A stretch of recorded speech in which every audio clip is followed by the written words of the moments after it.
Numéro 5. La conduite préventive. Point 1. Anticipation. Prendre en compte des éléments autour de soi et les analyser pour pouvoir présager une situation qui pourrait éventuellement devenir dangereuse. Il faut rester vigilant en toutes circonstances et toujours bien analyser et s'adapter à son environnement. Route, autoroute, campagne, circulation dense, route étroite, etc. Pour bien anticiper, il faut partir à la recherche de plusieurs indices. Voir large, loin, voir dans ses rétroviseurs, voir correctement tout autour de soi. Point 2. Adaptation de la vitesse. Sur une route, avec des piquets ou des arbres, il est facile d'évaluer la vitesse à laquelle on roule grâce au défilement du paysage. En revanche, ce n'est pas le cas sur l'autoroute. Les repères sont inexistants et on s'habitue très rapidement à la vitesse à laquelle on roule. C'est pourquoi il faut absolument regarder son compteur et adapter sa vitesse et ses distances de sécurité.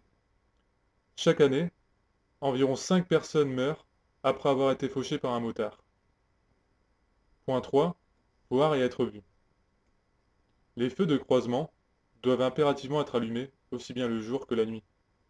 Se vêtir de vêtements fluo pour être mieux vu et bien se positionner sur la chaussée peuvent vous sauver la vie. Le manque de visibilité du motard est enregistré dans les 2 tiers des accidents qui impliquent une voiture et un deux roues. Point 4. Respect des distances de sécurité. Distance frontale. Primordiale pour votre sécurité. Garder ces distances de sécurité permet d'anticiper les dangers. Distance latérale. Il faut garder une distance latérale de sécurité entre le motard et un usager d'au minimum 1,50 m. Point 5. Savoir freiner. Il faut bien répartir le freinage. 70% à l'avant et 30% à l'arrière. Et pouvoir freiner lorsque la moto est droite.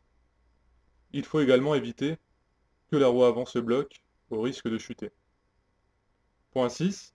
La manœuvre d'évitement. Il est moins dangereux d'éviter un obstacle plutôt que de freiner.